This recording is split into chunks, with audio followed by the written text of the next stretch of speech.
하나님의 말씀은 다니엘서 6장 8절에서 10절까지 말씀입니다. 하나님의 말씀 다니엘서 6장 8절에서 10절까지 말씀, 구약성경 1242쪽입니다.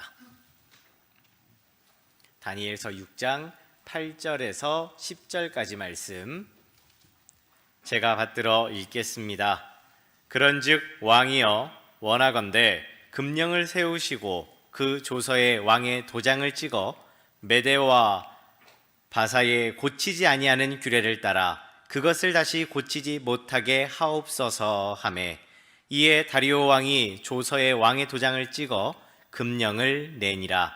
다니엘이 이 조서에 왕의 도장이 찍힌 것을 알고도 자기 집에 돌아가서는 윗방에 올라가 예루살렘으로 향한 창문을 열고 전에 하던 대로 하루 3번씩 무릎을 꿇고 기도하며 그의 하나님께 감사하였더라. 아멘. 내 삶에 우리 예수님께서 계시니까 감사한 것밖에 없습니다. 환난이 와도 감사하고 어려움이 와도 감사할 수 있습니다. 우리가 주님 오실 그날까지 주님의 그 사랑을 감사하며 찬양하는 우리 모두 되시길 주님의 이름으로 축복합니다. 자, 오늘은 다니엘이 믿음을 지킨 비결이라고 하는 제목으로 하나님의 말씀 선포하겠습니다. 우리 교회는 지난 주일까지 5주간 이단 세미나를 열었습니다. 참 유익한 시간이었습니다. 요즘 이단이 다시 활기를 치는 것은 탁질 교수님의 말씀처럼 종말의 징조이기 때문에 우리가 당연한 것으로 받아들여야 됩니다. 우리가 사는 이 시대를 종말의 시대라고 이야기합니다. 이단을 비롯한 종말에 나타날 수 있는 징조들이 동시다발적으로 나타나기 때문에 그렇습니다. 성경 여러 곳에서 종말을 말씀하고 있는데 그 가운데 우리가 반드시 알아야 될 성경을 소개하겠습니다. 물론 이 외에도 여러 곳에 나옵니다만은 중복되거나 아니면은 짧게 나옵니다만은 제가 지금 말씀드리는 이 책들은 굉장히 심도 있고 깊은 그런 말씀이기 때문에 한 책뿐만 아니라 이 책을 전부 다 우리가 숙독할 만큼 여러분들이 이해하시고 읽으셔야 우리가 미혹되지 않을 수 있습니다. 자, 이사야 65장, 그리고 에스겔 37장, 38장, 39장, 그리고 다니엘서는 전장을 읽어야 됩니다. 1장에서 12장까지, 그리고 스가랴서는 14장을 반드시 읽어야 합니다. 신약에 가서는 마태복음 24장, 25장, 고린도전서 15장, 데살로니가전서 4장, 5장, 데살로니가후서 2장, 그리고 고린도후서 3장과 요한계시록, 이것을 우리가 단편적으로 읽으시면 안 돼요. 만약에 여러분들이 종말에 대해서, 말세론에 대해서 좀 깊이 알고자 하면은 다 같이 한번 읽어주셔야 됩니다. 자, 그리고 종말에 있어서 징조를 굉장히 중요시합니다. 징조 중에 단회적 징조라고 하는 것이 있습니다. 이것은 예수님께서 재림하시는 그 임박한 그때에 이 땅에서 이루어질 그런 징조를 이야기합니다. 그래서 이 5가지가 이루어지면 예수님께서 이 땅에 오실 날이 가까웠다, 우리는 그렇게 보시면 되는 거예요. 자, 단회적 징조 5가지 중에 첫 번째가 뭐냐면은 이스라엘의 독립입니다. 이스라엘은 1948년 5월 14일에 이스라엘은 이미 독립됐습니다. 그리고 두 번째는 통일정부, 통일경제, 통일화폐, 통일종교가 나타납니다. 지금 과정에 있다고 보시면 됩니다. 러시아가 우크라이나를 침략하리라고 누가 생각했겠습니까? 이 21세기에 말이죠. 자, 이번 전쟁으로 유럽연합은 더욱 하나로 뭉치게 될 것이고 세력은 더 커질 것입니다. 중립국으로 있었던 핀란드와 스웨덴이 이번에 나토에 가입했습니다. 자, 언젠간 통일 종교 지도자가 표면적으로 평화의 메신저로 나타날 때가 곧 올 것 같습니다. 자, 세 번째는 짐승의표 666입니다. 베리칩을 666으로 여러분 말씀하시면 안 됩니다. 베리칩은 666 짐승의 표로 가고 있는 단계에 있는 겁니다. 왜냐하면 종말에 관련된 모든 성경을 통시적으로 보시면은 666 짐승의 표는 한 가지 힌트가 나옵니다. 반드시 믿음과 연결시켜서 나오게 됩니다. 아직까지는 믿음과 연결시키는 그런 일이 없기 때문에 베리칩을 666표로 보시면 안 됩니다. 그 가는 과정으로 보셔야 정확할 것입니다. 네 번째는 제3성전의 건축입니다. 모리아 산에 지금 회교 사원이 있습니다. 그 사원이 무너지고 그 자리에 제3성전이 건축되어져야 합니다. 그리고 마지막 다섯 번째는 땅끝 선거입니다. 예수님의 복음이 이스라엘에서 출발했기 때문에 땅끝도 이스라엘로 보셔야 합니다. 이스라엘의 소수법이 통과되었습니다. 이스라엘의 소수법이라고 하면 그 소수자 가운데 누가 포함되느냐? 우리 기독교가 포함됩니다. 그런데 우리나라 소수법 같으면은 이슬람이 들어가고 또 동성애가 들어가고 그렇잖아요. 그런데 이스라엘의 소수자 가운데는 우리 기독교가 들어갑니다. 몇 년 전에 이스라엘에는 소수자법이 통과되어서 유대교에서 공식적으로 기독교를 핍박하면 안 되게끔 법적으로 그렇게 되었습니다. 지난 주에 수요일 날 우리 서영주 목사님이 설교를 하셨습니다. 그 서영주 목사님의 사역을 쭉 설명하는 가운데 주 사역이 무엇이냐 쭉 들어보면은 거리 찬양 아닙니까? 거리 찬양을 안전하게 지금 진행할 수 있는 것은 소수자법이 통과되었기 때문에 유대 사회에서 가능한 일입니다. 2014년도에 이스라엘 땅의 교회가 20개였습니다. 그런데 지금 이스라엘의 교회와 기도처와 개인 예배처까지 쭉 합치면은 400개가 넘었다고 하는 통계가 나와 있습니다. 그렇습니다. 이 5가지가 이루어지게 되면은 주님의 재림이 임박한 것입니다. 5가지 단회적 징조 외에 성경은 15가지 연속적 징조를 또한 말씀하고 있습니다. 이것은 지금까지 역사 속에 늘 있었던 사건들입니다. 그런데 종말의 때가 되면은 이런 15가지 징조들이 동시다발적으로 일어나게 됩니다. 15 가운데 몇 가지를 살펴보면은 첫째가 속도입니다. 마지막 때가 되면 빨리빨리 사람들이 움직인다는 겁니다. 지금까지 인류는 늘 속도 경쟁을 해왔습니다. 지금 어디까지 와 있는 줄 아십니까? 초고속 열차 루프가 만들어지게 되면은 서울에서 부산까지 16분이면 갈 수가 있다고 합니다. 우리가 해외 여행을 할 때 여객기를 타잖아요. 그 여객기 속도가 보통 얼마냐면은 시속 900km입니다. 그런데 하이퍼루프 이 열차는 시속 1200km를 달린답니다. 그러니까 서울에서 부산까지 16분이 가능한 것이지요.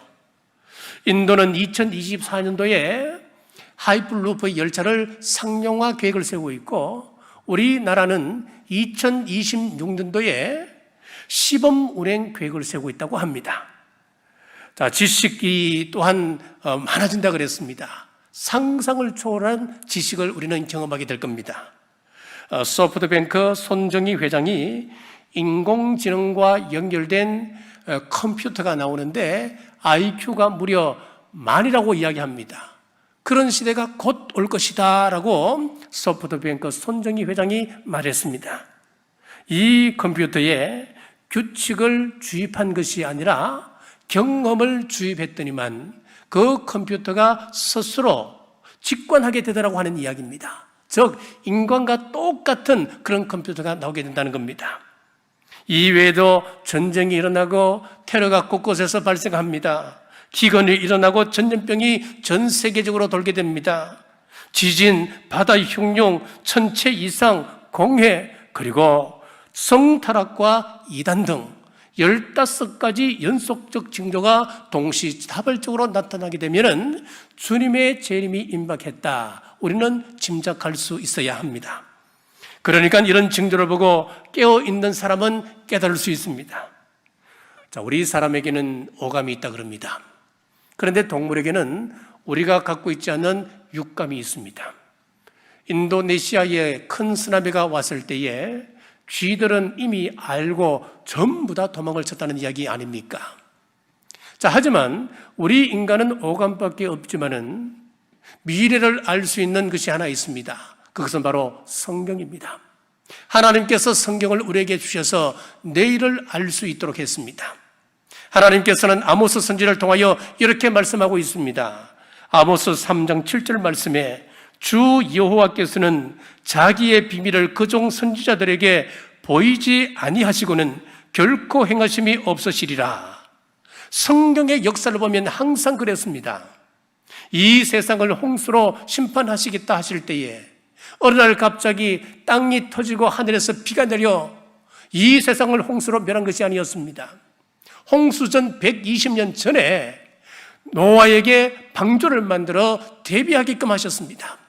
소돔과 고모라를 멸망시킬 때도 번갯불에 콩 볶듯이 하늘에서 갑자기 유황불이 비처럼 내려서 소돔과 고모라를 멸한 것이 아니었습니다. 아브라함에게 미리 말씀하시고 시행하셨습니다. 우리는 종말론적 시대를 살고 있는데 말씀을 통하여 여러 징조를 말씀하셨고 알고 있습니다. 이것을 듣고 깨달으면 이제 중요한 것은 우리의 삶이 중요합니다. 자, 오늘 본문에서 어떤 삶을 살아야 하는지 우리의 신앙을 점검하게끔 합니다. 자, 오늘 본문은 다니엘 인생에서 최대의 위기를 만났습니다. 다니엘은 바빌론으로 포로로 잡혀간 5만여 명의 포로 중 한 사람이었습니다. 다니엘은 다른 사람보다 지혜로웠습니다. 명철이 뛰어났습니다. 그래서 느부갓네살 왕이 다니엘을 등용하여 측근해 두었습니다. 세상이 바뀌어 바빌론이 망하고 메대와 바산 나라가 들어섰을 때도 포로로 잡혀간 사람이었지만 워낙 충성되고 지혜로운 사람이니까 바사왕 다리오가 그를 재등용하게 되었습니다. 당시 메대 나라가 얼마나 큰 나라였나 하면은 방백을 120명 두었습니다. 여기서 방백이라고 하는 것은 우리나라로 치면 도지사를 이야기합니다. 120명의 도지사가 있었단 말이죠. 얼마나 영토가 컸다 하는 것을 알 수가 있습니다. 120명 위에 3명의 총리를 두었고 그 3명 총리 가운데 또 어뜸을 세웠습니다. 그 어뜸이 누구였냐면 바로 다니엘이었습니다. 포로로 잡혀왔던 유대인이 왕 다음으로 높은 자리에 있으니까 다른 권력자들이 시기하고 모함합니다. 질투합니다. 그러나 그를 모함하려고 해도 다니엘은 도무지 허물이 없는 사람이었습니다. 그래서 신앙 문제를 교묘히 이용해서 올무를 걸었습니다. 이제부터 30일 동안 왕 이외에는 절할 수도 없고 무엇을 구해서도 안 된다. 만약에 이 금령을 어기게 되면 사자굴에 던져지게 될 것이다. 금령을 만들어 왕에게 구하니 다리오 왕이 다니엘을 제거하기 위한 업무인 줄도 모르고 그 문서에 의인을 찍고 말았습니다. 8절에서 9절 읽습니다. 그런즉 왕이여 원하건대 금령을 세우시고 그 조서에 왕의 도장을 찍어 메대와 바사에 고치지 아니하는 규례를 따라 그것을 다시 고치지 못하게 하옵소서 하며 이에 다리오 왕이 조서에 왕의 도장을 찍어 금령을 내니라. 하나님께만 예배하던 다니엘에게 왕만을 섬겨야 한다고 하는 청천벽력 같은 법인 겁니다. 즉 우상 숭배의 시험이 찾아온 것입니다. 이것은 신앙을 지키는 데 있어서 영적인 사형 선고와도 같은 것입니다. 이런 상황에서 다니엘이 끝까지 믿음을 지켰던 비결이 나오는데 그것이 바로 감사였습니다. 첫째, 다니엘은 조서에 왕의 도장이 찍은 것을 알고도 감사했습니다. 10절 말씀입니다. 다니엘이 이 조서에 왕의 도장이 찍은 것을 알고도 그의 하나님께 감사하였더라. 자, 여기 다니엘의 감사는 사자굴에 던져질 것을 알고도 신앙을 지키려고 하는 순교적 각오의 감사신앙을 보여줍니다. 4절입니다.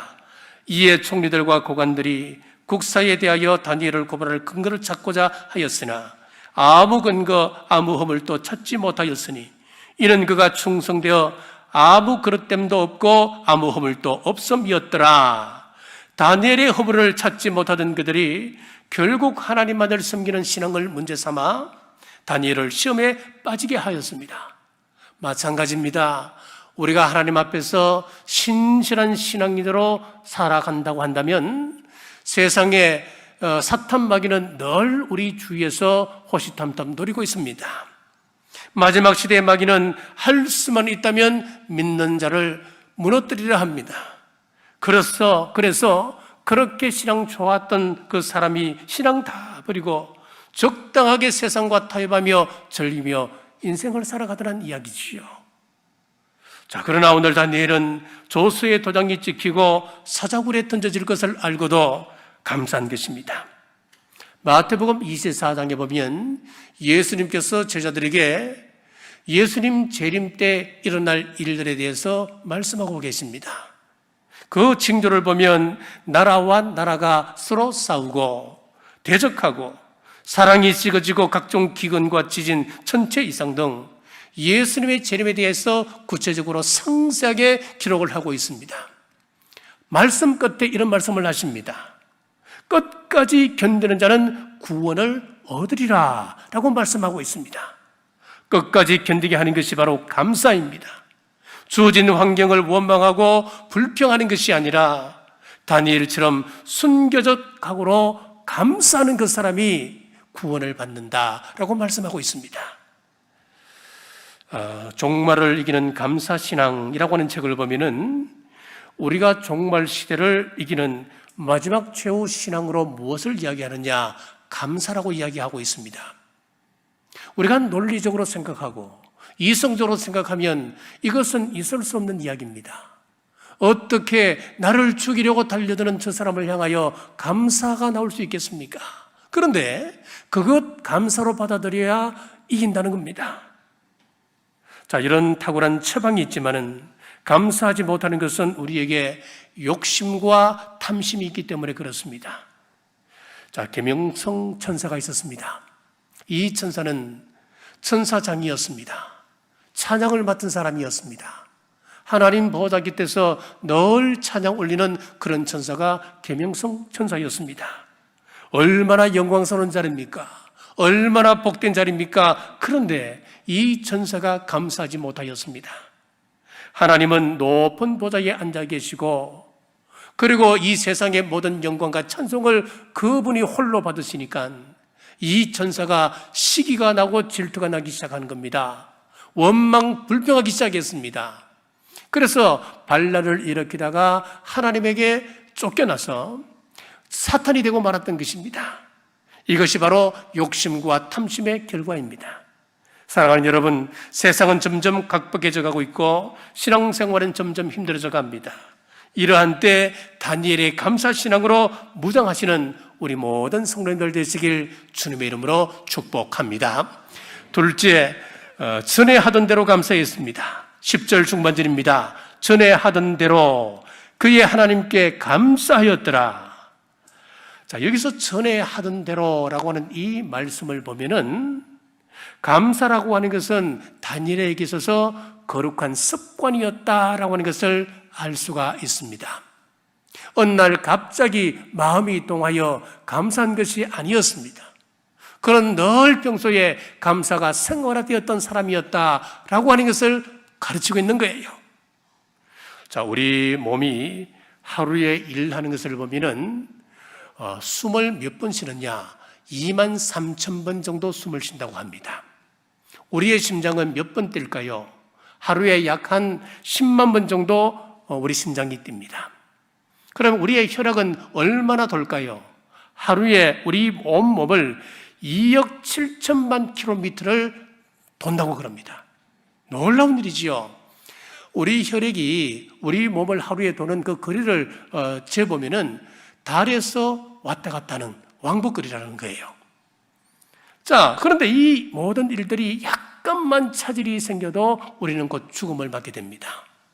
그런데 폐가 숨쉬게 하기 위해서 여러분들이 어떤 노력을 하셨나요? 여러분들의 심장이 뛰게 하기 위해서 여러분들이 어떤 보약을 먹었습니까? 여러분들의 혈액이 돌게 하기 위하여 펌프질이라도 해보셨습니까? 아니죠. 우리의 노력은 아무것도 없었습니다. 생명의 주인이신 하나님께서 지금도 우리 가운데 역사하고 계신다고 하는 이 사실을 여러분들이 깨닫게 되면 감사하지 않을 수가 없습니다. 그런데 지금 살아있음에 감사하고 있는 사람이 과연 얼마나 될까요? 이런 글이 있어서 소개합니다. 여러분 집에 전기가 있습니까? 전기가 들어온다면 전기불 없이 살아가는 20억의 인구보다 우리는 행복한 사람입니다. 여러분 집에 수도가 있어서 수도꼭지만 열면 물이 콸콸 나옵니다. 그런데 수도꼭지는 고사하고 마실 수 있는 물이 넉넉지 못하여 질병 가운데 허덕이는 10억 인구보다 행복한 사람입니다. 교통비로 간식비로 하루에 1,000원 이상 돈을 쓸 수 있다면 단돈 1,000원도 없이 살아가는 12억의 인구보다 행복합니다. 집에 동전이 굴려다녀서 돼지 저금통에 저금을 하고 산다면 이 세상의 8% 안에 드는 부자입니다.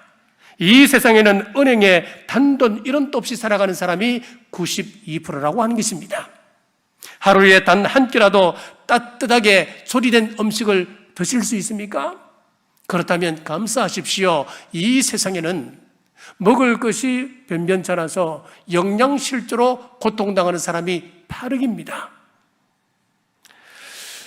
미국 어떤 한 교회에서 이제 선교사를 파송하기 위하여서 특별 헌금을 하게 되었습니다. 자, 우리가 예를 들어 특별 헌금을 한다 하면은 우리는 헌금 주머니를 돌리잖아요. 헌금 주머니는 이 사람이 얼마를 했는지 알 수가 없습니다. 손을 넣고 탁 넣으면은 도무지 알 수가 없어요. 그런데 이 교회에서는 헌금 접시를 돌리는 겁니다. 헌금 접시를 돌리게 되면 저 사람이 얼마나 했는지 다 볼 수가 있는 거예요. 그 헌금 접시가 시각장애인 앞에 오게 되었습니다. 그때 이 시각장애인이 얼마를 하느냐? 270달러를 헌금을 하게 되었습니다. 그 교회 사람이라면 누구나가 다 이 시각장애인은 가난한 사람이고 저렇게 큰 돈을 할 수 없다는 것 다 알고 있습니다. 그래서 옆에 있는 사람이 아니 어떻게 이 큰 돈을 헌금합니까? 라고 했더니만 그 시각장애인이 다음과 같이 말했습니다. 제 친구에게 저녁 때 방 한 칸을 밝히려고 한다면 얼마가 드느냐라고 물었더니 1년에 약 270달러 정도 든다라고 이야기했습니다. 나는 저녁에 불을 켤 필요가 없으니까 1년에 이만큼의 돈을 쓰지 않아도 되는 복을 받았구나 생각하고 그 돈만큼 성교비로 지금 드리는 겁니다. 그렇게 이야기하다는 거예요. 여러분, 우리는 얼마나 감사하고 살아갑니까? 우리는 흔히 그러잖아요. 내가 하나님의 뜻대로 살았습니다. 충성되게 살았는데 결과가 고작 사사구리에 던져지는 것입니까? 하나님 어디 계십니까? 하나님께서 살아계신다면 과연 이러실 수가 있습니까? 내가 왜 이렇게 죽어가야 합니까? 혈기를 부리며 난리치지 않겠습니까? 그러나 다니엘은 하나님 앞에 전에하던 대로 감사하였습니다. 여기서 알 수 있는 것은 감사하는 성격은 하루아침에 주어지지 않는다는 겁니다. 이것은 훈련으로 되어짐을 알 수가 있습니다. 자, 3m 높이 칼 끝에 사과를 꽂아놓고 태권도 시범자가 두 눈을 가린 채 공중제비를 돌아서 정확하게 칼 끝에 달려있는 사과를 찬다고 하면 여러분, 이런 기적 같은 일이 어떻게 이루어질 수 있을까요? 끊임없는 반복적 훈련의 결과 아니겠습니까? 마찬가지로 작은 일에 그저 감사합니다, 고맙습니다 할 때에 이것이 습관이 되고 체질이 되고 이것이 우리의 인격이 되는 것입니다. 그래야 앞으로 큰 일을 당했을 때 우리가 감사할 수 있는 인격이 되는 겁니다. 오늘 본문의 다니엘은 평소에 하던 대로 3번 감사했다 그랬습니다. 여기서 3번 감사라고 하는 것은 유대인들의 예배 습관을 이야기합니다. 유대인들의 이 거룩한 예배 습관이 현재 이스라엘을 만들었습니다. 사랑하는 여러분, 내 인생에 위기가 왔을 때에 먼저 하나님께 감사의 제목을 헤아려 보십시오. 혹 속상한 인간관계로 인해서 억울하여 잠 못 이루십니까? 하나님의 은혜를 생각하십시오. 나와 우리 가정에 베푸신 무한한 축복을 생각하고 다니엘같이 감사할 수 있는 우리 모든 성도님들 되시길 주님의 이름으로 축복합니다. 세 번째, 다니엘은 기도하며 감사했습니다. 10절 하반절입니다. 전에 하던 대로 하루 3번씩 무릎을 꿇고 기도하며 그의 하나님께 감사하였더라. 다니엘이 무릎을 꿇은 것은 철저한 순종신앙을 말씀하고 있습니다. 포로의 신분에서 최고의 자리에 올랐던 다니엘은 부러울 것이 없었습니다. 그러다 죽음의 위기를 맞게 됩니다. 그러나 그런 상황에서도 결코 그는 기도를 포기하지 않았습니다. 기도는 하나님 앞에 나를 낮추고 하나님 앞에 항복하는 것입니다. 하나님 앞에 엎드리는 것입니다. 세상 전쟁에서 항복하면 끝이잖아요. 그 나라는 망하는 것입니다. 그러나 영적 전쟁에서는 하나님, 내 사업의 사장은 제가 아닙니다. 내 가정의 호주는 제가 아닙니다. 내 인생의 주인도 제가 아닙니다. 하나님 앞에 항복합니다. 두 손 들면 여러분 가정이 살고 교회가 살고 민족이 살아나는 승리가 시작됩니다. 여기를 둘러보고 저기를 둘러보아도 사방에는 대적들만 우글거린 것 같습니다. 맞습니다. 이 세상은 악한 사람들로 가득합니다. 불신자들로 가득합니다. 그렇다 하여 세상을 욕할 필요 없습니다. 다니엘이 대적들을 향하여 욕했습니까? 그렇지 않습니다. 대신 기도합니다. 나 한 사람이 바로 서서 기도하면 역사가 일어나기 시작합니다. 야곱 한 사람으로 인하여서 외삼촌 라반의 집이 복을 받기 시작했습니다.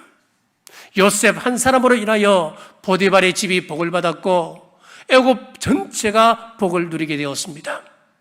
하나님의 사람 바울 한 사람으로 인하여 유라굴라 강풍으로 276명의 그 소중한 생명이 구원받았습니다. 우리 예수님 한 사람으로 인하여 저와 여러분들이 구원받았고 온 인류가 구원을 경험하게 되었습니다. 여러분, 주의를 볼 것 없습니다. 환경을 욕할 필요 없습니다. 나 한 사람이 기도를 시작하면 역사는 일어납니다. 기도의 최고 모델은 우리 예수님이십니다. 다니엘이 기도했던 것은 예수님이 습관을 따라 기도하신 그 모습과 연결됩니다.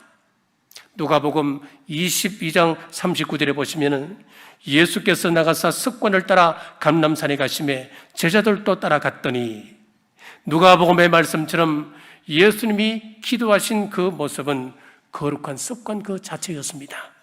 사랑하는 여러분, 죽음 앞에서도 습관을 따라 기도하신 다니엘과 예수님처럼 위기 앞에서 기도하는 우리 모든 성도들 되시길 주님의 이름으로 축복합니다. 사자굴에 던져지는 위기를 만났던 다니엘, 얼마든지 타협하고 평안한 삶을 살 수 있었지만은 다니엘의 선택은 하나님 앞에 모든 것을 맡기고 감사하는 것이었습니다. 그리고 기꺼이 사자굴에 들어갑니다. 만약 다니엘이 사자굴에서 건진받지 못하고 죽었다 하더라도 믿음의 후손들 기억 속에 숭고한 신앙인으로 남을 수 있었을 것입니다. 그러나 우리 하나님은 다니엘을 지켜주셨을 뿐만 아니라 모든 열국이 하나님의 존재를 깨닫게 하는 놀라운 역사를 보여주셨습니다. 이것이 바로 감사가 만든 기적이었습니다. 데살로니가전서 5장 18절에 보시면은 범사에 감사하라. 이것이 그리스도 예수 안에서 너희를 향하신 하나님의 뜻이니라 라고 했습니다. 성경의 감사는 그냥 감사가 아닌 범사의 감사입니다. 지금 성도들이 어떤 상황에 처해 있습니까? 사자굴에 던져집니다. 사자의 밥이 되어져 갑니다. 입을 벌려놓고 뜨거운 샘물을 그 입에 붓습니다. 화형을 시킵니다. 절체절명의 그런 위기를 당하고 있는 그 성도들을 향하여서 사도 바울 선생께서 범사에 감사하라 라고 지금 고면하고 있는 것입니다. 여기에는 조건이 있는 것 아닙니다. 상황이 최악이고 내 뜻대로 되는 일이 없다 해도 지금 이 순간 나를 있게 하신 하나님께 모든 영광과 감사를 돌려야 함을 말씀하고 있습니다. 세상이 마지막을 향하여 치닫고 있는 이때에 모든 성도들의 가정과 삶 속에서 감사신앙을 되찾아서 영원한 천국 백성 되는 우리 남부의 모든 성도들 되시길 주님의 이름으로 축복합니다. 기도하겠습니다. 하나님, 감사의 의미를 나누게 하심 감사합니다. 오늘 다니엘의 감사는 우리 주님의 습관을 따라 기도하신 것처럼 습관에 따른 감사였음을 기억하고 작은 일에 감사하는 습관을 가지게 하옵소서. 마지막 때 감사가 우리 믿음을 지킨다는 것을 기억하고 범사에 감사하는 우리 남북의 온 성도들 되게 하옵소서. 다시 오실 예수님 이름으로 간절히 기도드리옵나이다. 아멘.